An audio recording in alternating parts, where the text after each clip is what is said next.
Now, who doesn't want to learn more about how we can keep our brains healthy? We have covered so many ways already in the Hack My Age podcast, but we're going to take a deep dive into some superfoods and learn about which colors of the rainbow are best for supporting a clear mind and a sharp memory. And what's good for the brain is also good for the heart. So we're also going to cover some of the benefits of eating foods with a certain color that can help our cardiovascular health too. Today, Dr. Evie Kemp will be sharing all of this with us. And she is super interesting because she's involved in 3 separate but interconnected fields. Now, she's worked for many years as lead physician in occupational medicine at the Center for Occupational Health and Wellbeing at John Radcliffe Hospital in Oxford in the United Kingdom. And she has a special interest in doctors and medical students' health and well-being. And many of her patients come from these 2 groups. With the shift work and poor nutrition and pressure that these groups have, this is a field that, despite being a part of the health industry, is not really conducive for a healthy lifestyle. So if you're in this field, listen up. Then since 2018, Dr. Evie has divided her time between Israel and Oxford and is now working in medical education, running workshops for doctors, lecturing medical students, and is the director of medical student well-being at the Technion American Medical School in Haifa, Israel. That's so great. I just love that there's a department that takes care of medical students' well-being. You know, it's just, like I said before, it's that field is not very conducive to health and well-being. So these are people, I want them to be at the top of their game for what they're doing. And I'm wondering if this is universal. What Dr. Evie has also done for these students is develop and teach a 12-week module, which gives them an introduction to lifestyle and occupational medicine and a range of tools to create their own health and well-being plan for medical school and beyond. And now the next part of Dr. Evie's life is a business that she and her husband, Simon Feynman, founded and run called Haskapa, which produces superfood products made from the haskap berries grown on their all-natural farm in Nova Scotia, Canada. As research director, she coordinates haskap berries scientific knowledge and academic research for the company. So you may already be able to guess which color food we'll be talking about today. And before we get started, we have to read the fancy disclaimer. This podcast represents the opinions of Dr. Evie Kemp, Haskapa Research Director. The content should not be taken as medical advice and is for informational purposes only. Please consult your healthcare professional for any personal medical queries. Now, without further ado, let's meet Dr. Evie Kemp. Welcome. Oh, thank you so much. Good morning, and thank you for inviting me to talk to you. I'm really looking forward to it. You're the perfect person to talk about these colors and these foods. And I just shared a little bit about your background, and I love the idea that you're supporting doctors and medical students as well-being. And I want those people really to have that optimal health, because I want somebody to be on the top of their game if they're treating me. And I'm really curious, is this type of support program universal? Meaning, like, does it exist in the UK and the US and other parts of the world? Well, sadly, it's not universal, and doctors and medical students' health and well-being is a new and growing field. There are some other medical schools around the world that are looking at these issues, but I think that doctors have some very specific health problems that people, I think, don't even realize. Very sadly, we've got a significant increase in anxiety and depression compared to the general population. We also have a high incidence of suicide, very sadly. I don't know if you're aware, between 300 and 400 doctors commit suicide in America every year, which is just terrible. I mean, it's absolutely horrendous. And we're very bad at looking after ourselves. So it's really important that we start teaching medical students how to look after themselves from the beginning. And we carry on doing that all the way through medical school and all the way through doctors' careers. And that there are good places they can go and get help and support as well. So there are a lot of barriers for doctors and medical students to actually access help and support. Oh my goodness, I had no idea about that. And that's very, very concerning, actually. So I'm glad you brought that up. And, we always think doctors, should be the ones that are most healthy, but they're caregivers. And in gerontology, we know that caregivers have one of the worst health conditions. They have the shortest telomeres. They're like really under pressure. Yeah. And so I'm really glad you're doing that. I really was very curious about that side of your business and or your work. So thank you for sharing that. Sure. Now let's talk about the colors of the rainbow that we find in the plant world. Now, I'm someone who likes to keep things really simple, and I ask my health coaching clients to eat the rainbow and get a variety of nutrients, but I know that there's more to it. So we've got polyphenols and flavonoids that exist in colorful foods. So just explain a little bit what these are and why they're important.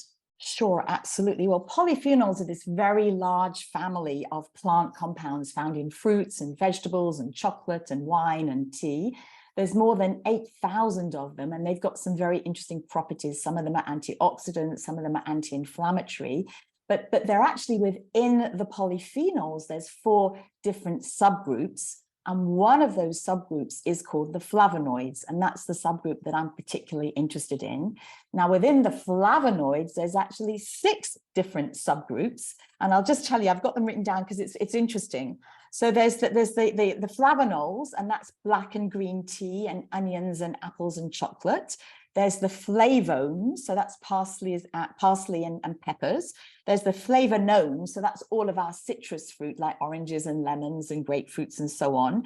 There's the flavonthreols, and that's black and green tea again. The isoflavones, and that's soya and lentils. But the last but not least is the group called anthocyanins. And anthocyanins is the group that I really want to talk about today, and the group that I'm most interested in. And just to say, what are anthocyanins? So anthocyanins are actually the naturally occurring red, blue, and purple plant pigments that we find in fruit and vegetables. And the name actually comes from the Greek, where anthos is flower and kyanos is blue. And this is the color that I'm most interested in talking about today, really, the blue, red, and purple color. So, okay, you said there were 8,000 different flavonoids? No, 8,000 different polyphenols. Yeah. Sorry, So polyphenols, like the biggest, the huge name for all of these compounds. Then there's 4 different subgroups of the polyphenols, one of which is flavonoids. And then there's 6 different subgroups of flavonoids, and one of those is the anthocyanins. So I'm really glad you asked this, because people use these terms interchangeably sometimes, and it's quite important that people understand the difference. So it's great to be able to explain them. So thank you for asking. Yeah, no, of course. Difficult words as well. Polyphenol, yeah. So and it all get just jumbled up in one big place. So I understand there's this umbrella of the polyphenols, and like you said, antioxidants and anti-inflammatories. And then there's the 4 groups. You only mentioned one, flavonoids. And all the foods that you mentioned sounds very flavorful. So I'm wondering if there's like like they all sound like flavor, and all this. You said 6 subgroups. They all had the FLAV in it, except anthocyanins. Right. So I'm guessing maybe that has something to do with taste or flavor or something like that. Maybe I'm wrong. I'm a word person. Yeah. Well, I think the anthocyanins, it's all about the color with the anthocyanins, and that's that. And you can tell it, as you know, it's from the name, isn't it? You know, the blue flowers and you know, they're not all edible. So the colors in flowers are also, you know, anthocyanins as well, that you wouldn't necessarily eat. But it's all these lovely, beautiful colors that we have in nature. Although I agree with you totally about when you say you tell your clients to eat the rainbow, and I always say that to people as well. I think people sometimes kind of forget, or it's harder sometimes to get this red and purple and blue end of the rainbow in. And again, what I want to explain today is why I think that end is so important for our health in general, but particularly as we get a little bit older as well. Yes, I agree. I noticed on people's plates as well that those red, purple, blue, and I just love those colors when I make a plate, and you just add a bit of radish or add a bit of red pepper or some berries or something. It just lights everything up. So you explained, so anthocyanins, that makes perfect sense, because there's cyan, to me it means the color blue or something like that, right? So you said in your research, you said that there are 1 or 2 colors that are better than the others when it comes to an aging brain in a woman going through menopause who maybe experience a bit of brain fog, right? So we have to keep in context our listeners here. So what are those few colors that you're talking about? And did it have anything to do with anthocyanins? Yeah, well, they do. Well, it is absolutely. We're talking really, the whole thing here we're talking about is anthocyanins and the research behind the anthocyanins and the red, blue, and purple colors. And although there are no official health claims we can make, there's an absolute huge amount of research that we can talk about. And we know that anthocyanins have antioxidant, anti-inflammatory, cardioprotective, heart protective, brain protective, and potentially anti-diabetic properties, just to name a few. And what I wanted to do is just to tell you about some of those research studies.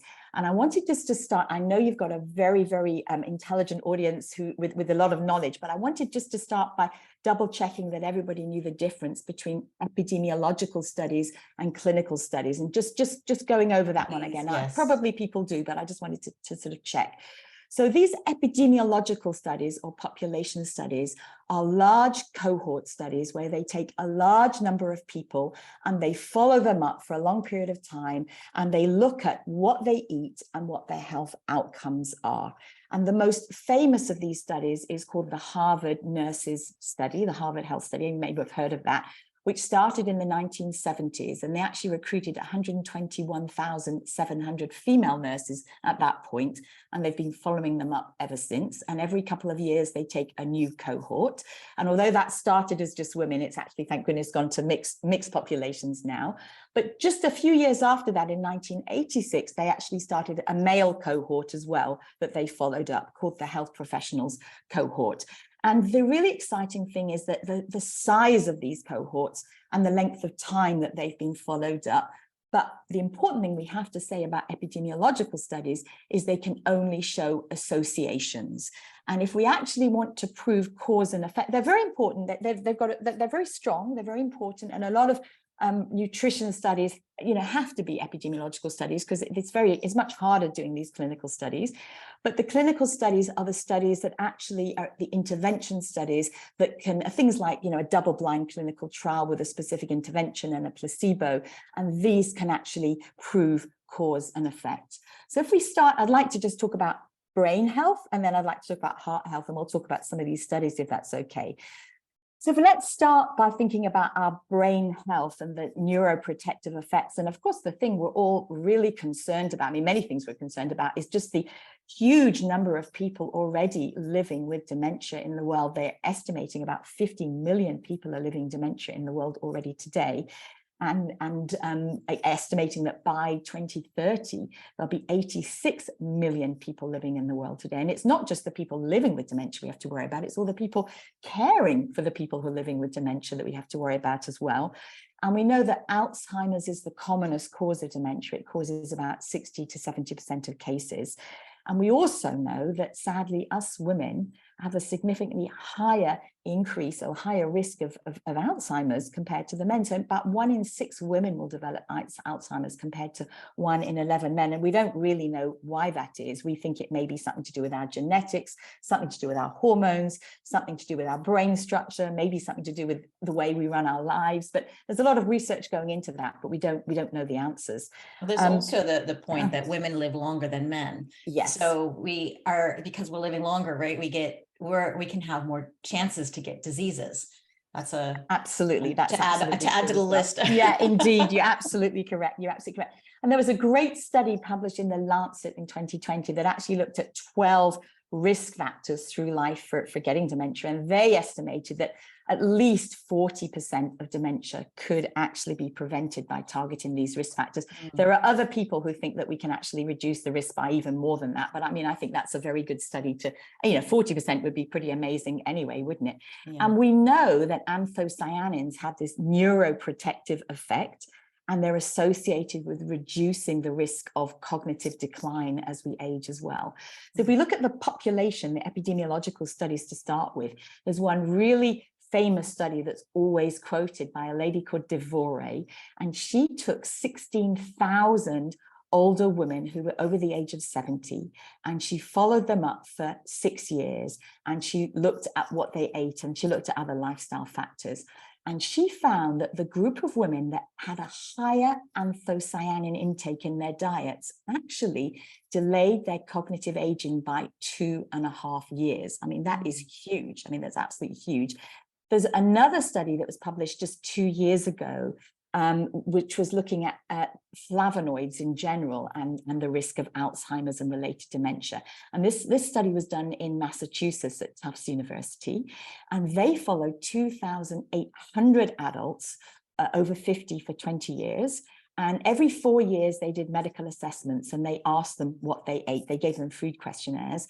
And again, fascinatingly, the group that had a low anthocyanin diet actually was associated with a 4-fold increased risk of developing Alzheimer's disease and related dementias compared to those that had a higher anthocyanin diet. And the high anthocyanin diet wasn't actually talking about eating that much anthocyanin. And we'll talk a bit more about this later. It was only about 16 milligrams of anthocyanin. And it was 7.5 cups of berries a month equivalent, which really isn't very much. So those are two really interesting population or epidemiological studies. But the good news is that there's a lot of people now working on clinical studies looking at berries and anthocyanins in particular. And there was one review that was published last year, which looked at 18 different clinical studies looking at berry anthocyanins and cognitive, how our brains perform. And the great news is that the results of all of them showed significant improvements in aspects of our memory in the people that were taking anthocyanins, or in the interventions where the people were getting anthocyanins, and some positive effects on attention and executive function as well. But across the board, it seems that it's memory that is helped particularly. And one of the interesting questions is how might anthocyanins work? Well, we know that they cross the blood-brain barrier, so that's a really good first step. We think that, we know that they're antioxidant. We know that they can improve brain blood flow as well. We think, we know they're anti-inflammatory, that they can combat neuroinflammation and maybe even protect our brains from neurotoxins. I mean, there's no absolute proof here, but, these are the sort of ideas that the researchers are working on at the moment. So those are just our general thoughts about how these amazing molecules, these amazing phytochemicals can potentially protect our brains. So that's the sort of the brain bit. Yeah. Interesting. I want to ask, the studies that you're looking at, and you talked a lot about anthocyanins and the associations with anthocyanins. You mentioned some berries. Are most of these studies done with just berries, or are they including red cabbage or red onion or radish, or are they just taking a supplement or a powder, or how are these research outcomes, hopefully the good ones, what are they actually doing eating? Well, interesting. Most of the research has been done on berries. But the anthocyanins obviously are available in other red and purple foods, like red cabbage, as you say, but not all red food and red and purple food is anthocyanins. And the studies, a lot of the studies have actually been done on freeze-dried powder, freeze-dried berry powder, because then you can know exactly how much anthocyanins somebody's taking, which is, because you've got a standardized amount. So, freeze-dried powder keeps the high levels of the anthocyanins in. Obviously, fresh berries are wonderful as well. And some of the studies are done on fresh berries, but most of them actually on freeze-dried powder. Oh, that's super interesting. Okay, so there's a lot of evidence showing that these people who are eating this type of color are having better brain health. And I love brain health. Yeah, they were including some women, they included older adults. Exactly. Yeah, older women. Yeah, I mean, that study on older women is particularly important, I think. And, an association with reduction in 2.5 years of cognitive aging is pretty serious. I mean, that's not nothing by any means. Yeah. So when they are measuring cognitive aging, they're testing them with memory tests or on comprehension. What are they? The whole range, really. Memory tests, higher executive function, there's a whole range of standard tests that you do when you do these tests as well. How do you test higher executive function? How do you test? Well, what is that? What does that mean? It means whether really basic things like taking 7 away from 100. I mean, that's just a way, one of the basic tests all doctors are taught to do to test higher executive function as a quick bedside test is you say to somebody, start at 100 and take 7 away and just take 7 away and let's see how you're doing. And that's a very good standard test of, you know, how you are, you know, how your brain is functioning. And it's amazing, you know, who can and can't do that actually, and why. And of course, if you were never good at maths to start with, we let you off, but you know, it's, yeah. But also, you know, as you said, everything that's good for your brain is good for your heart as well. And shall I go on and talk about? Yes, I was going to ask you about the heart. Okay, Yeah. there you go. So from a heart perspective, again, let's divide it into those epidemiological studies, and then let's look at the clinical studies. So again, I'm delighted to say that there is at least one study, several studies just looking at women, but the first one was actually looking at heart attacks in young and middle-aged women, where they followed up nearly 94,000 women for 18 years. And they showed that the women that had a higher anthocyanin diet was associated with actually a 32% reduction in the risk of having a heart attack, which again is fascinating. They've done studies in men as well, which showed the higher anthocyanin diet had a reduction of 14% in non-fatal heart attacks in men. They've also done research looking at high blood pressure. And in this epidemiological study, they followed nearly 160,000 people, that's men and women, for 14 years.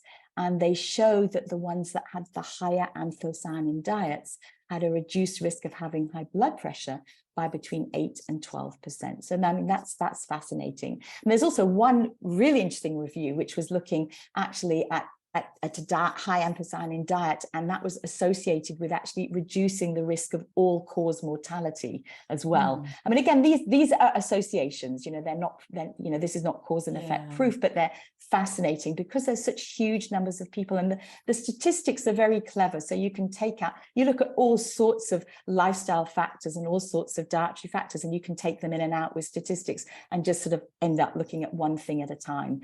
Very, very clever stuff. Yeah. Yeah. The question I'm wondering about is, it depends on where you're living. I've lived so many different parts of the world, and berries are expensive unless it's in season in, you know, very cold climates. I used to live in Ukraine and Russia, and then it was just $1 a kilo, but it was very seasonal, very short. So I'm wondering, you know, some of these studies, you know, whether if they're done with a powder, and even a powder, I understand, but I'm wondering, trying to tease out if there's these associations with people with high anthocyanin diets, do they have more money and they can get better healthcare and they can have better food, you know, quality? Or are they teasing this out already with the studies? They completely tease that out. They look at the different socioeconomic groups. When they look at this, they look at whether people exercise or not. They look at what else they're eating. They look at whether they smoke, whether they drink alcohol, whether they're overweight, whether they've got diabetes, high blood pressure. You know, they look at all of these factors when they look at these studies, and they look at all these confounding factors as well, and they try and really tease it out. They're getting better and better and better at really getting these studies and making sure that the results you get at the end are really meaningful. So yeah, that's good. Yeah. Oh, great. Yeah. Okay. And then I guess there's a few clinical studies as well. Oh, yes. You were going on to that side, because I wanted to tell you, I mean, again, there's actually a lot of clinical studies now looking particularly at blood pressure, suggesting that berry anthocyanins can improve blood pressure and improve the function of our blood vessels as well. And there's one study I thought you'd be particularly interested again, because it's on postmenopausal women and postmenopausal women with early blood pressure. Because, you know, what we'd like to do if somebody's got, very early blood pressure problems or type 1 blood pressure problems, is we'd like to say, let's look at your lifestyle to start with. What could we do to help you? I'd much rather do that and put anybody on drugs. And, you know, lifestyle is everything. And in this study, they took 48 postmenopausal women with early blood pressure. And this was a double-blind placebo-controlled study. To one group, they gave freeze-dried berry powder, blueberry powder, and the other group they gave a placebo, and the placebo has got the same, it looks the same, it also tastes of berry, but it doesn't have any anthocyanin in it, okay? And they gave it them for 8 weeks, and at the end of 8 weeks, the group that had had the berry anthocyanin powder had reduction in both numbers in their blood pressure, the systolics, the top number, and the diastolics, the lower number. And they had less, their arteries were moving really nicely as well. And the other really interesting thing was they had an increase in something called nitric oxide. And I wanted to tell you, so one of the things that we know that anthocyanins do is they increase nitric oxide. And nitric oxide is this amazing, amazing chemical that is actually produced in the endothelium. The endothelium is the lining, this amazing single cell layer that lines all the blood vessels in our body. And what nitric oxide does is it dilates the blood vessels, which is great because that reduces your blood pressure, but also it increases blood flow and it increases then oxygen and nutrient delivery. And we think that that's one of the main underlying ways that anthocyanins work on the body. And that kind of makes sense if you think of kind of all the places that anthocyanins can work in the body as well, I think. Yeah. That's amazing. Amazing. So yes, nitric oxide. I'm a breathwork instructor, and we always talk about nitric oxide using the breath and how important that is. So some people take it as a supplement, and now we have a possibility of getting it through food. And so, okay, now how much anthocyanin really do we need per day, and how do we know if we're actually getting enough? Like I know that when I eat beets, for example, my stools turn purple and red, and that kind of freaks me out until I figure out, oh, I had beets. But is there any other kind of indicator to know how much is enough? Sure. Well, let me start with beets. I'm glad you brought beets up, because beets actually are one of the few purple fruit and veg that are not anthocyanins, actually. Really? They actually contain something called betalains, which is actually synthesized from tyrosine, which is one of the non-essential amino acids. And there's actually, I don't know if you know this, but there's actually a medical name for that red urine that you get after eating beets, and it's actually called beeturia. So there's actually a name for it, beeturia. And you're actually in a minority, because only about 10 to 14% of people get that. And actually, it's not in my urine. It's in my poo. It's in your poo. Well, people get it in both, actually. People can get it in both, which is fascinating. Yeah. And interestingly, when it's in the urine, fascinatingly, it's associated with a higher incidence of iron deficiency anemia, though we don't know why. So that's just a by the by. If somebody starts eating beets and getting red urine afterwards, they should just think whether they might have an anemia, an associated anemia. So that's just a by the by. But the beets, that isn't telling you whether, in fact, you're probably not digesting the beets that well, actually, because you're one of the people who possibly, if it's coming straight out, you're not actually digesting it, which is interesting, isn't it? Well, the next question I had was, because it's only when I started to eat beets, and now I eat them almost every day. And so then it doesn't happen anymore. But I remember when I was starting out, I was like, what's going on? That freaked me out. So have I adapted? In the beginning, maybe I wasn't. And then you just suddenly become, I don't know. It also, so much, I don't know. It also depends what you eat the beets with. So I do know that if you eat the beets with foods that are high in oxalic acid, that actually stops the beets being absorbed as well. So that's things like maybe spinach or cocoa powder. So maybe it depends what you're eating it with, or whether you're eating it on its own, or maybe your body's just adapted. That's also possible. Yeah, absolutely. Interesting. Yeah, it always goes in my big salad. So yeah, absolutely. Well, they're good stuff. Beets are excellent. Yeah, but beets have nitric oxide, don't they? Well, beets actually are quite high in nitrates, aren't they? And I think that's why. And then that actually also increases nitric oxide, but in a different way. So not in the same way that anthocyanins do. Absolutely. But just to go back, go on. I was going to go ahead. I was going to say, you were asking me how much anthocyanin do you need per day? Yes. And so we think we need between sort of 3 and 43 milligrams per day, something like that. And we know, and it's difficult. I mean, certainly what we know is about a third of a cup of blueberries is about that much. And my friend Willie Kalt, actually, she's an anthocyanin researcher from Nova Scotia. She actually said, and I'm quoting her in one of her papers, it can be safely stated that daily moderate intake of around 50 milligrams of anthocyanins which is about 1/3 a cup of blueberries, can mitigate the risk of diseases and conditions of major socioeconomic importance in the Western world. So that's pretty extraordinary, isn't it? Yeah. And we know that in another sort of place that we know they eat a lot is Okinawa, in the blue zones. We know that in Okinawa, which is one of the oldest the oldest female populations in the world in the blue zones, they eat a lot of purple sweet potato. And we think that maybe that's one of the reasons why they've got such a healthy diet, is they eat purple sweet potato, which of course contain lots and lots of anthocyanins. So, that's we can relate this to blue zones as well. So, okay, we could say that's between 3 and 50 milligrams is what we need, something like that. It's quite a big range, but you're saying about a third. No, 50. No. I think we need 50 milligrams. I think that the average range in the world is between 3 and 43 milligrams. America is particularly low. Americans are not eating, looking at all the research, we need about 50 milligrams a day. You certainly need to be eating purple every day, one way or another, as far as I'm concerned. You need to be eating some purple every day.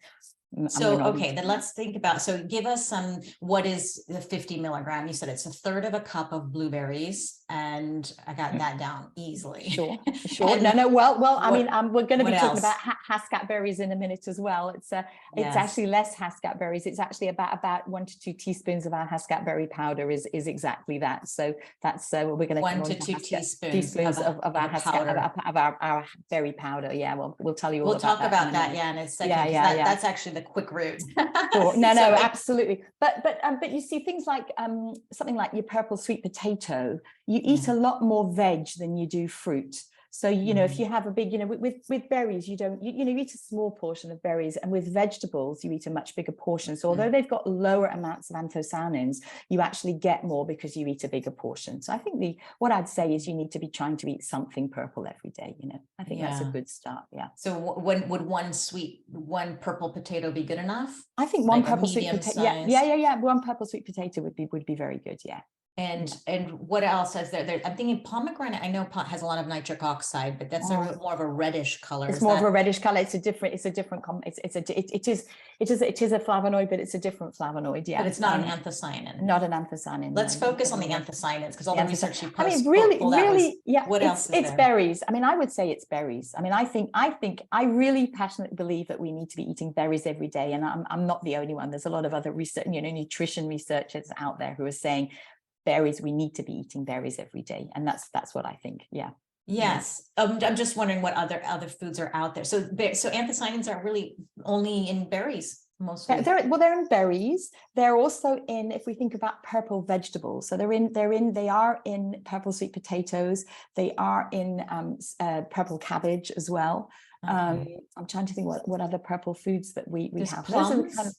Plums is a little bit in plums as well, but I mean purple. Basically, we're talking purple, red, blue foods. Yeah, absolutely. Yeah, but not beets and not radishes are more pinkish. Somebody's asking about eggplant. Yes, I think in the skin, but again, it's thinking about the inside as well as the outside of if you've just got it in the skin, you haven't got as much as if you've got the color all the way through, which is why purple sweet potatoes are so very special. Yeah. But I understood, I read, I think we talked about, I was in touch with Dr. Sandra Kaufman, and we'll talk about her rating for the Hascat berries. But when I looked into the berries, like the berry, I think it was in her research or somebody else's, and it said that the anthocyanin is concentrated in the skin mostly, because a berry in the inside, because sometimes is light whitish. Yeah. But the blue part, it's not as blue on the inside as on the outside, right? I've got a lovely picture to show you in a minute, exactly to explain that, actually. So I can show you a picture exactly explaining that. Yeah, that's exactly correct. Yeah. Cabbage. We've got a little bit in plums. We've got berries. It's the highest concentration in berries, maybe a tiny bit in the skin of eggplant. And I'll have to, if anybody else has a purple fruit or vegetable in our group here, just post it in the chat and see if we can get that.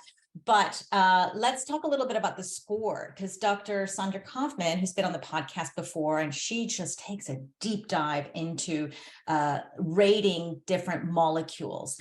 And I didn't realize, she had actually given a score for the Hascat berry, and you are a specialist in the Hascat berry, and I want you to talk a little bit about about what she came up with and Sure, why sure, this is. sure. She's actually, and anybody else who's listening, you know, she really dives into the anti-aging molecules, right? She's a woman in her 50s. She wants to slow aging. She's talking about spermidine, pterostilbene, fisetin, CoQ10, and so many of our other favorites.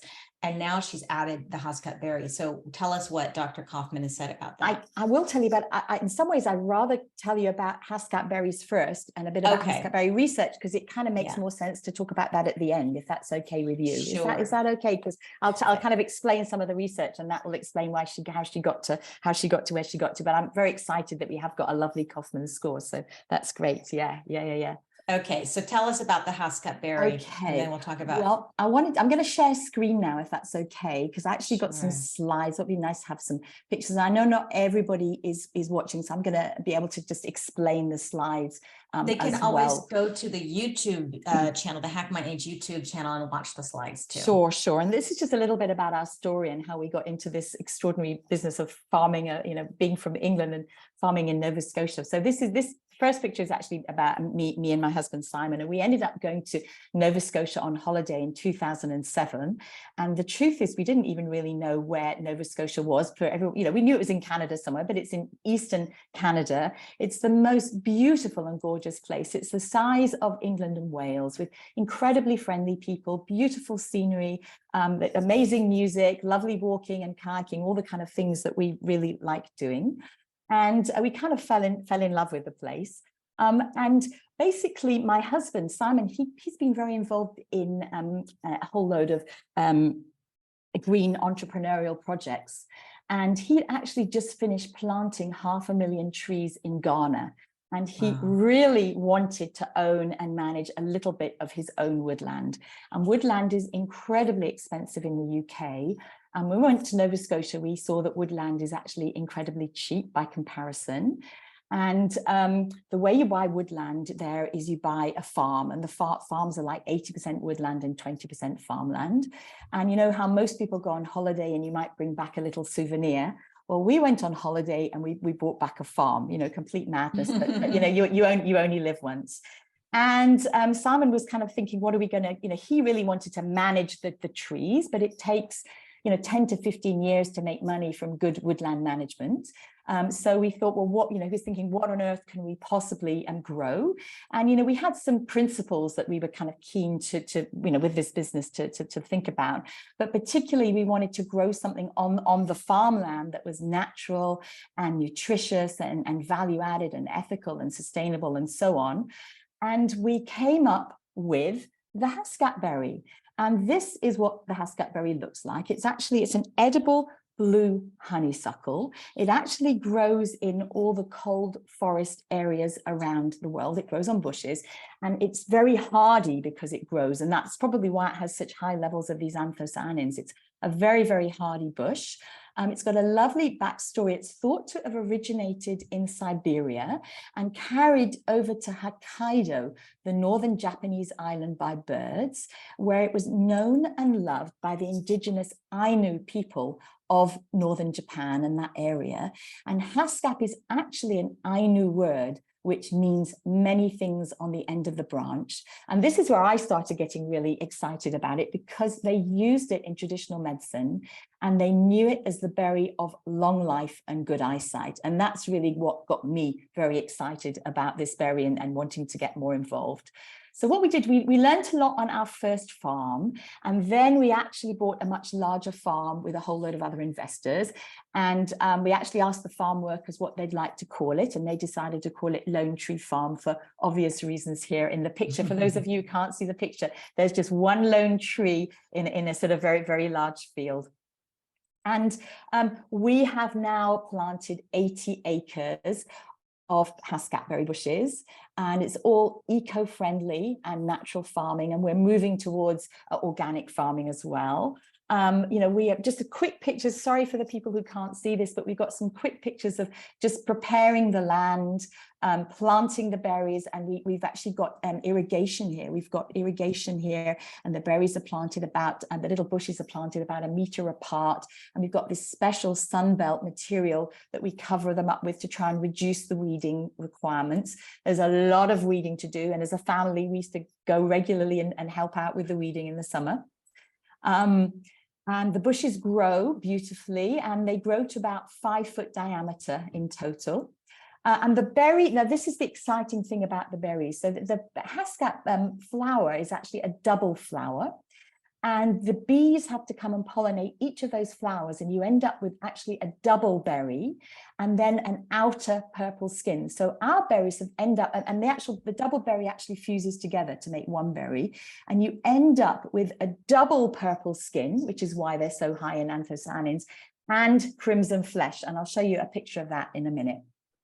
And this is what they look like when they're ready for harvest. They're gorgeous, purple, beautiful purple, long kind of elongated berries, often with folds of skin as well. So that also increases the anthocyanin content.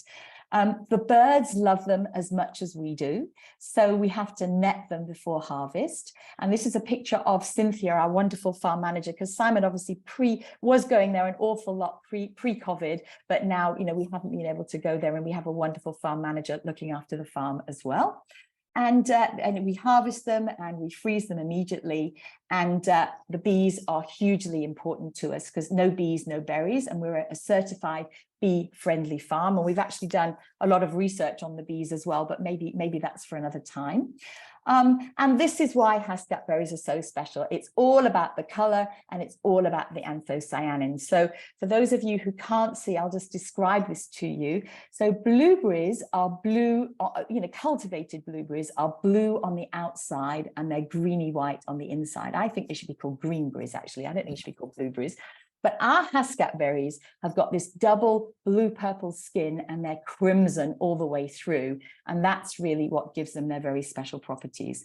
And what we can say is from research that they've got 3 times more antioxidants than blueberries, and 4 times more anthocyanins than blueberries because of all that color. And we like to say they've got 5 times more flavor as well. They are very tasty. They've got a lovely kind of tangy sweet flavor as well. And then this is just, again, it's just a graph just showing the antioxidant capacity of blueberry here. And here's a couple of Haskap cultivars here. And this is where we can say we've got 3 times more antioxidants. They're also very high in vitamin C. So that's important as well to know. So they also contain, by the way, here's a graph just showing the polyphenols at the top, the flavonoids being one of the groups down, and here the anthocyanins. They contain a lot of very other interesting compounds as well. I mean, we think the anthocyanins are the most important ones, but they contain quercetin and chlorogenic acid and salicylic acid and iridoids and all sorts of other interesting compounds too. But it's also important just to think about the anthocyanin profile. So blueberries have about 20 different types of anthocyanins in them. They've got like 20 small amounts, about 20 different anthocyanins, but our berries have actually got 85% of one specific anthocyanin called C3G. And a little bit quickly about some Haskap berry research. So we've been working with Dalhousie University in Nova Scotia. And we've been with somebody called Vasantha Rupasinghe, Professor Vasantha Rupasinghe. And a couple of years ago, he wrote a paper, which was an overview paper looking at all the research that had been done so far on Haskap berries. It's really all of the laboratory research and the preclinical research that's been done. And he basically showed that Haskap berries and C3G have got all these very interesting properties that you and I have just been talking about with anthocyanins. So they're antioxidant, they're anti-inflammatory, they're cardioprotective, they're neuroprotective, they're anti-diabetic, and so on. And his lab is continuing to do a lot of work in this area. But as a doctor, obviously, I'm really keen to get on and start looking at the clinical studies. And I decided that the area I really wanted to start looking at first was the cognition and cognition in older people. And Clinical research, as you know, I'm sure is very expensive, but we did manage to find some support to do some clinical research. And our first study was done with Professor Claire Williams from the University of Reading. And she is an expert in nutrition and psychology and cognition. And so we did a small study looking at the acute effects of Haskap berry extract on cognition, mood, and blood pressure in older adults. And it was a double-blind clinical study. We had 20 older adults over 62 years old and older, about half were men and half were women. And basically we were looking at the acute effects of Haskap berry on these parameters. So they came 4 times. They didn't know what they were getting. One time they got 100 milligrams of anthocyanin. Another time they got 200 milligrams of anthocyanin. Another time they got 400 milligrams, and another time they got a placebo. And they basically came to the lab. They were given their anthocyanin as part of a drink. They had baseline testing done. They were given their anthocyanin as a drink, and the Haskap berry anthocyanin as a drink. They waited 90 minutes, and they did all the testing again. And was what it used showed, with the Haskapa, with the brand? Was it your Haskapa it was used. This one we actually had an extract made from our berries. We had an extract. But they're from your berries from your farm. This one was made from the second study I'm going to tell you is absolutely using our berries in our powder. Okay. This one was an extract that was made. Actually, this was not from our farm. This particular extract was not made from our farm, but we decided we wanted to get it in this very high concentration or higher concentration. But this showed, and this was just an acute study, so this was just after taking it 90 minutes later, that there were some improvements in aspects of cognition, particularly word recall and word recognition. So they remembered more words in a word list after they'd taken the berry powder. And there was also some improvements in their diastolic blood pressure. And what was interesting is they saw what's called a dose response curve, which showed that higher doses are more effective. So it's a tiny study. It's only a pilot study. I can't make any claims, but this backs up all the other anthocyanin research that says that anthocyanins are good for our memories. And what I would love to do, Zora, if I had the money, and sadly I don't at the moment, is to do what we call a chronic study. So you'd take a group of older adults and you'd give them Haskap powder, and actually our powder, for say 3 months, and you'd look and see what the effect was over a longer period of time. So that's but this is an interesting study because it's looking specifically at the Haskap berry. And it would be interesting to see if you find studies the Haskap berry versus a blueberry, right? Because you say they have much more antioxidants and anthocyanins and just overall superior to a normal blueberry. So it'd be interesting to do a head-to-head. It would be interesting to do a head-to-head study. I agree with you. That would be absolutely fascinating. Absolutely. So I don't know if, do you want me to, I've just got a few more things. Do you want me just to carry on? I don't know how we're doing for time, Yes, but I just wanted to tell you about. We just maybe get like 5 more minutes. I would love to learn more about your Haskapa powder. Absolutely. So basically, I would love to give you fresh berries. But the berries, the harvest is short. It's only 2 weeks. The berries don't last that long. And I was really keen to come up with something that you could take that retained all the goodness all year round. And we looked at a whole load of different ways of, and came up with freeze drying is basically what everybody does in this situation. So what we do is we freeze the berries immediately to lock in the goodness, and then we freeze dry them, and we make this powder. We then mill it into powder, and one of our 100 grams packs of powder actually has 800 berries in each pouch. And it's very strong stuff because, and so you only really need 1 teaspoon of it a day. And then the pouch will actually last a month. And if you're saying, what might you do with it? Well, you can add it to yogurt or smoothies or cereal and tea. And I've actually got, I don't know if you can see me here, I've got my Haskap tea here that I'm drinking at the moment.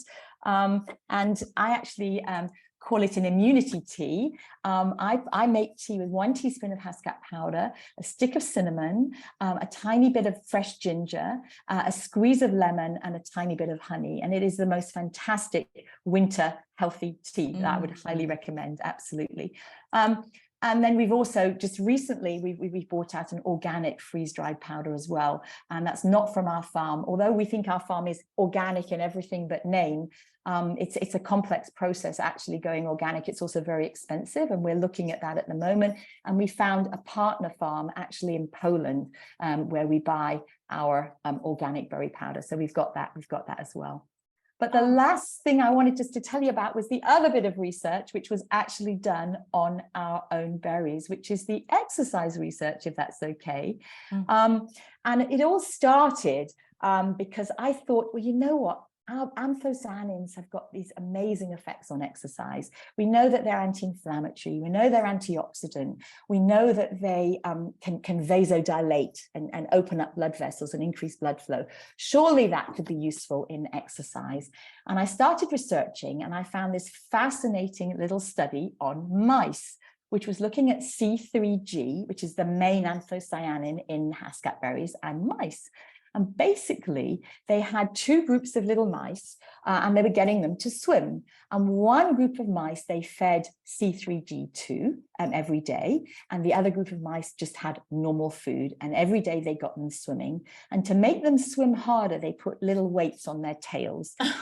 And poor little things. And at day 15, what happened? They made them swim until they were exhausted and couldn't swim anymore. And incredibly, the group that had taken C3G, it wasn't Haskap, the group that had taken C3G swam for 60% longer than the group that didn't.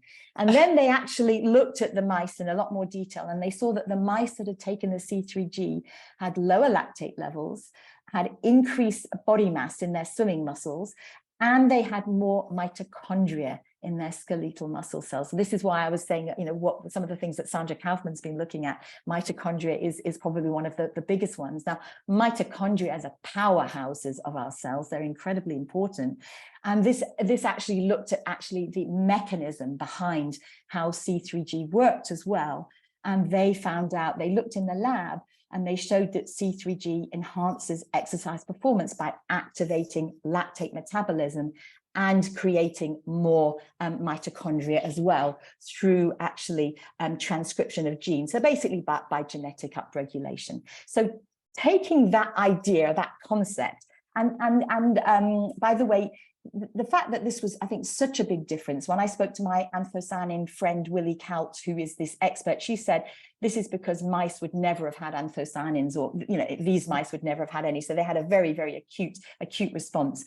I then went to the University of Northumbria to this lovely gentleman called Glyn Howatson, and I said, I need to try and replicate this in humans. Let's have a look and see how this might be in humans.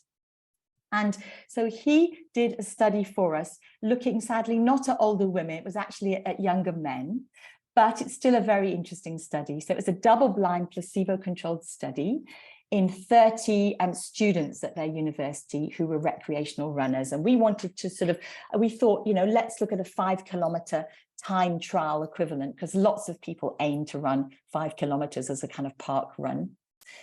And they basically had 3 visits to the lab. They had visit 1 when they were just familiarized with all the equipment and the you know, the treadmill that they were running on. Then they had a sub-maximal, a maximal, and a 5-kilometer time trial. So they did it as baseline. They sort of got them running and doing all the testing at baseline. They then divided them into 2 groups, and one group absolutely had our powder. And they had actually 6 grams of our powder every day in yogurt for 6 days. And then they came back and did the running tests again. And the results were absolutely fascinating. So what they showed was that actually in the sub-maximal, that's just basically sort of running along and seeing how you're doing, they had improved usage of their oxygen. So that was really interesting to see that their oxygen usage was much better. In the running to exhaustion test, they actually they got exhausted in 20 seconds lower time. So they basically, they ran 20 seconds more. The group that had our Haskapa powder actually managed to run for 20 seconds more than the group that didn't have our Haskapa powder. And then they got them to actually do a 5-kilometer time trial on that treadmill. And they found that the people who had had the Haskapa powder actually did the run for 5 kilometers 21 seconds faster, which and they said that improved their exercise endurance by 2%. And when we talked to Glenn about what he thinks the mechanism is, again, it's the same 3 mechanisms that we've been talking about kind of all along.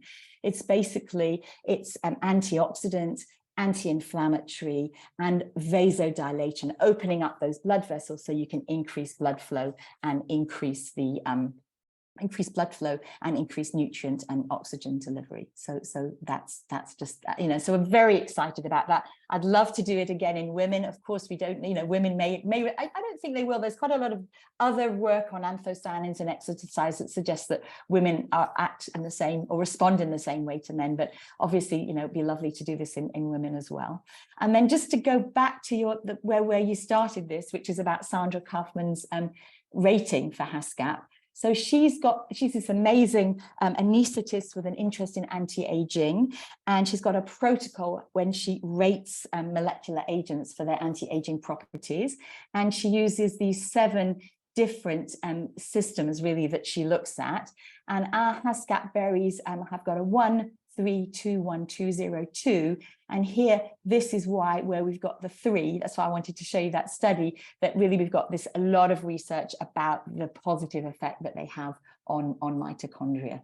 But, I think I'm very excited that this is a really good start. And she's going to put HASCAP in her 3rd book. She just brought out her 2nd book, but she's working on her 3rd book now. And I actually think that's really everything. I rushed through the end there because I know we're running out of time, but that's kind of what I wanted to say to you, really.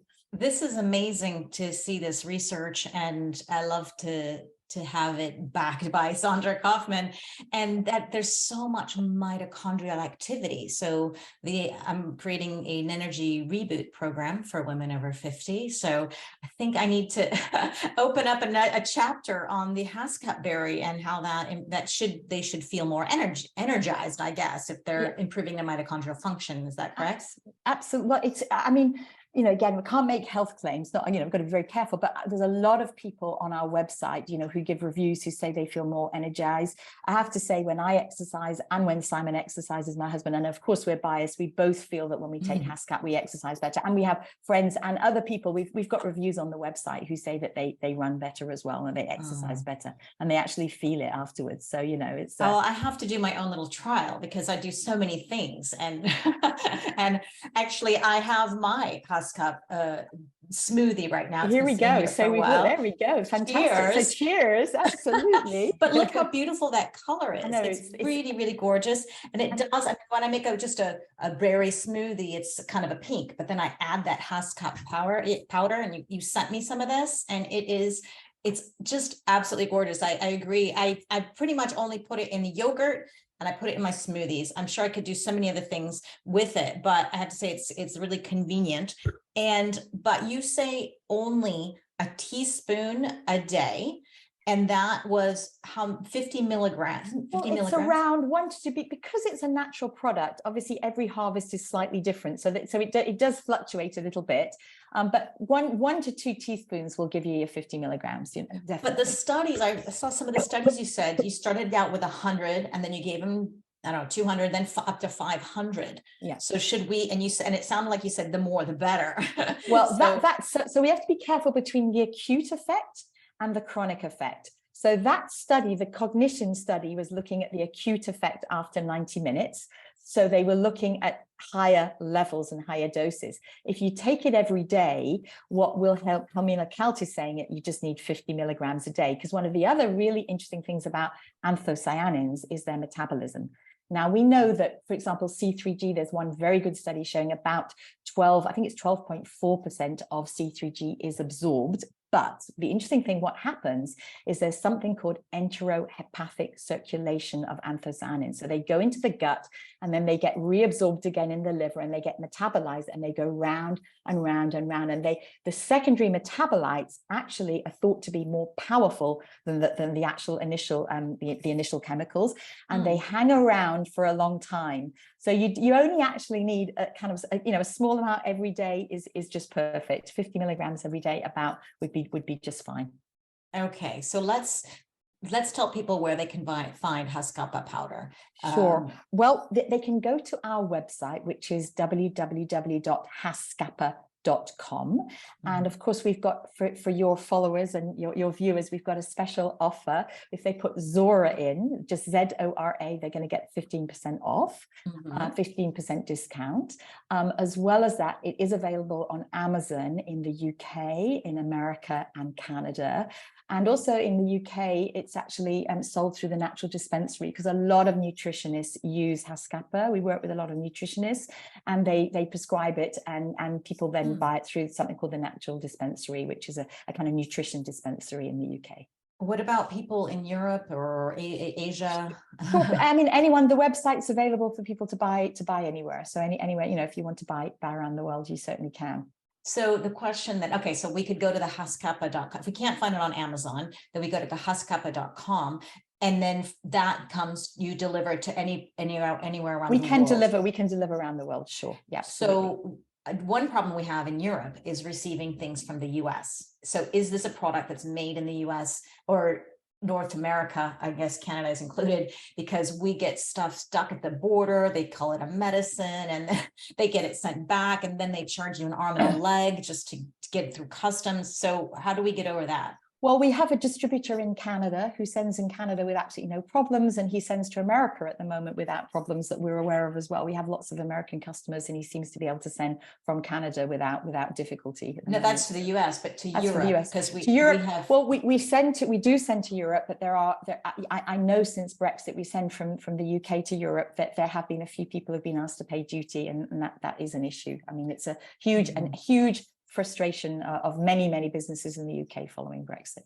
Okay, but we do still send out, and a lot of it gets there, and people do, some of it. Sometimes people are asked, and sometimes they're not. Yeah, from Europe, it's a little bit easier to get stuff from the UK. So if it's coming from the UK, it shouldn't be too bad. If it's coming from the US or North America, Canada, it's going to be a hard thing. Well, depending on the country. I just know in Spain and Portugal, it's quite difficult. Yeah. So the UK, we do all. So from Canada, we just do Canada and North America distribution, and from the UK, we do everywhere else. So okay. Oh, good. Okay. So Amazon, haskapa.com. Use the code Zora for 15% off. And I'll have the links to all of this in the show notes, and I'll have links to your Facebook, your Twitter, your Instagram. And before I let you go, I would love to open the mic to anyone who's been here. If you have questions, please don't be shy. You can unmute and ask Dr. Evie anything you like. Hello. Hey, hello there. Hi. I'm so happy to hear this, because this is something I didn't know before about this berry. I'm a huge fan of all kinds of berries, but I didn't hear about it so far. And I would like to ask if you can explain, is it similar to maki berry? Because I heard the presentation of maki berry, and it was heard quite a similar way. And I know that it's also very rare, very expensive, because it's mostly, I think it's coming from Chile. You cannot get it anywhere else. And that's why it's also so hard to get the supplements, and they're very, very expensive. And the percentage of this extract is very low. So I would like to see the comparison. As well as the price of the Haskapa powder. I didn't ask that as well, how much that costs. Can we ask? Sure. So it's normally £17 but that will last you a month. But there's always discounts. So when you first go on the website, there's a discount. You've now got Zora's discount, and the way to really buy it cheaply is we have a subscription model. that you can 70 buy a pounds, subscription. 70, is that what you said? No, 17, 117. 117. 17. Gosh, no. So if you think about, if you think, no, 17, no, 17, much cheaper than much cheaper, much cheaper. And if you think that that's actually got 800 berries in a packed into the pouch now, and that's got it's affordable, right? Yeah. It's really, and that'll last you a month if you can contain yourself to only use 1 teaspoon a day. And I can't because it's so tasty. I have at least 2 or 3 teaspoons a day, but if you can manage with 1 teaspoon a day, that's absolutely fine. I have to try it with just the tea because I didn't taste anything. I put it in yogurt, I put it in my smoothie. I don't feel a strong taste, but maybe it's because I'm mixing it with yogurt or powder. I think what I suggest you actually do is you sprinkle it on the top. And if you sprinkle it on the top of yogurt, you kind of will really get the strong flavor. And when I have overnight oats every night. I have oats and I have flax and I have and normally with soya milk, and I have that in the fridge overnight, and then I put fruit and other seeds and nuts and things on top, but I always then sprinkle the Haskap powder on top. And rather than mix it in completely, if you put it on top and then spoon it as part of it, you really get the whack of the flavor. And it really has got a strong flavor. It's got a lovely flavor, yeah. And that's the difference by the time with macri berries. I have to say, I'm biased, but most people, almost everybody loves Haskap berries, including children, and many of the other super berries don't taste that great. And I think that's also what I think makes us that helps us to stand out as well. But the differences with the macri berry and in terms of the research I have to say I know about quite a lot of other berries, and I'm not that knowledgeable about macri berries by comparison. I can tell you, the research with acai, and what I can tell you is looking at most berries, we've got the highest anthocyanin level apart from elderberries. Elderberries have got slightly higher anthocyanins than us. And when it comes to antioxidants, the only berry that's really higher is goji. But goji berries are very different berries. They're orange and they're not a deep purple berry. There's something else. And our anthocyanin, our antioxidant levels are much higher. I'd be very interested in looking at macri because I don't know macri that well. But again, they are a deep purple. I think they may be similar to Magdalena because they're small, deep purple colored, and they are colored all the way through, which I think is very helpful. Yeah. What about aronia berry? It's very popular in our country, in Slovenia. You can buy some drinks. Yes. Kind of different products. Yeah, well, Haskap berries have got higher anthocyanins than aronia berries. And what I'd say about aronia, and I don't know if you like them or not, but the original name in North America for aronia berry is chokeberry. And I actually heard the aronia berry market. I go to the Berry Health Benefits Symposium conference, which happens every 2 years. And I heard the aronia berry marketing person speak at this conference. And she said they had a huge problem because chokeberries are called chokeberries because when you eat them, they don't taste so great and they make you choke. And that's where they got their name from. And so they've decided to stop calling them chokeberries and they call them aronia now on purpose because that's a big marketing thing that they've done. And you shouldn't take it too much because otherwise you can feel sick. Yeah, well, that's really not great. Very small. Yeah. In small quantities. So that's what I would say. I think our berries are just very, very tasty and palatable. And children, so they turn everything purple, and children love them too. And what I would say is that that children really love them as well. And if you want your children to eat purple porridge, in the morning, I have nephews and nieces who, they love it because their porridge turns purple in the morning, and they really enjoy that. So the great way to sneak in some you sneak in and lots of stuff. Exactly. So lots of mums like to use it for their kids because they think they're sneaking in healthy, and the kids really love the purple color as well. So yeah. Well, thank you so much. Maybe just another last question. Compare it to nitric oxide supplement. If we take nitric oxide supplement, is this very similar or not that good comparing to I think I think these things are very tricky. Me personally, I love I love the idea that this is food. I mean, I'd love to give you the fresh berries, and because the fresh berries, you know, I can't give you fresh berries. By the way, if you're in Nova Scotia or Atlantic Canada, we do actually, the farm do sell frozen berries. So anybody in Sobeys and one of the other food stores there, but I just lost, I can't remember just now. But you know, you can buy, but you know, for the rest of the world, sadly, we can't do that. But I think there's a lot of research needed on whether supplements and taking things in supplements actually have the same effect as taking it in food. And one of the great things about taking things in food is that the nutrients are packed in with other things. And so, for example, you know, in the berry powder, in the tea, you'll see that there's lots of bits left because it's whole berries, you know, it's whole real berries. And at the bottom, some people say, oh, we don't want the berries left at the bottom. But I think that's a very good thing, because that's actually the real berry. It's the real skin. This is just 100% berry.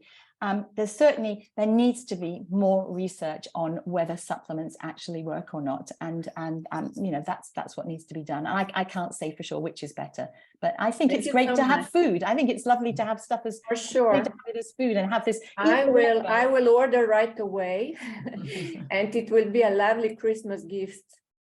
Lovely Christmas gift for all of my family. Thank you so much. Well, that's a pleasure.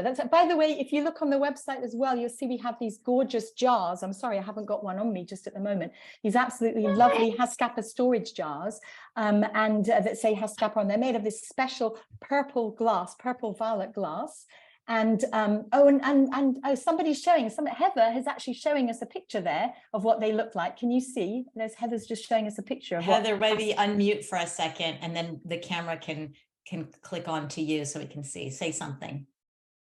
Yeah, my Haskapa teaspoon in the morning with 2 teaspoons of honey, a squeeze of lemon, and a big fat purple blue mug is my everyday. I wake up and that's what I have, and then I land up putting some on my yogurt and other stuff. So you like it? Oh, it's brilliant. Oh, nice. How long have you been taking it? For a few years now, and I'm on the monthly subscription because it's a little bit less, and then it comes. I mean, you know, my bag just arrived today as well. Here, and it keeps me going. Do you notice anything different since you started taking it? It's really interesting. I didn't realize it also has the impact on the blood pressure, which I'd forgotten. But I think, you know, I'm not so young, and it's keeping me energized, and it's delicious in the morning. I mean, that is what I wake up and I come and make that before I eat anything. It's and it's warm. Nice. I mean, you know, you've said it all, Evie. So I don't know. I think also, my weight's been very stable. In fact, sometimes it's actually dropped a little bit, and in a good way. Mm-hmm. I don't know if that's linked with Haskapa or not. You've mentioned, Evie, that it might be, which is great because it's never been that stable. So it just is such a beautiful drink to get up in the morning and see this as you holding your drinks, this purple warm flavor. And it's the first thing I do before I eat anything. Nice. Thank you. That's so great to hear. Thank you. And this little jar is fantastic because I just take the powder out. 1 pack usually isn't enough, but I don't want to put 2 packs in at a time because I eat too much. Great. And it's really, you know, it keeps it, you can keep it in your cupboard and you're not digging into the pack every time. Yeah. And it doesn't get, do you need to have the little anti-humidity packet? Yeah, this thing helps with the clumping. Yeah, so it doesn't clump. Got it. I don't know if it would clump in the jar, but I do keep one in there, but I suspect it wouldn't clump anyway. Great. Thank you so much, Heather. That was wonderful. Before we let everyone go, is there anyone else who'd have a question or a comment, or if you're taking Haskapa, I'd love to hear what you think. You can unmute or you can put your question in the chat if you're too shy. Linda, I'm going to call on you. Sammy. There you are. Yeah. I've been taking it for a while now, and I've got my 90-year-old mum on it as well. Fantastic. So I'm hoping that's going to improve. I mean, she's fine, but I just put a sort of heaped teaspoon on a fruit every morning. So, and I've just got my jar, which is great. Wonderful. That's great to hear. I'm so glad you're enjoying it. You How's and her- Heather. Thank you. How's her memory? It's okay. Well, she always just says like my memory's terrible, but she said that for donkey's years. So she's pretty. I mean, she's amazing, really, for 90. Yeah. She's there in 90. Wonderful. Thank you so much, Linda. I'm glad that you're enjoying it. And anyone last? Heather, would you like to say anything, Lara or Sammy? Before we go, I hate to call in people. You don't have to. Just being there. Just want to give you the opportunity. Before what I did want to say is I think it's a brilliant idea for Christmas presents. That beautiful blue jar is a good one. Yeah, No, exactly. I mean the berries as well, you know.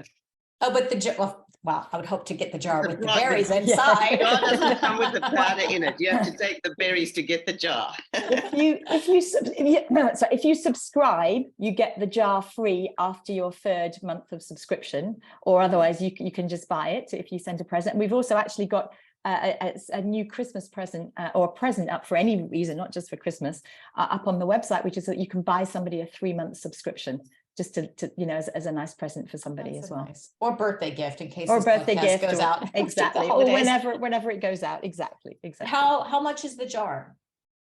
£15. £15 normally. Okay, good. Just want to get prices out here. All right, everybody, I'm going to have to let you go. Thank you so much for all this information. I know we took a deep dive into anthocyanins. If you guys don't know what an anthocyanin is after this podcast, I don't know what to say. And if you want to enjoy the Huskappa powder, you know where to go, huskappa.com. And Evie, any last words before I let you go?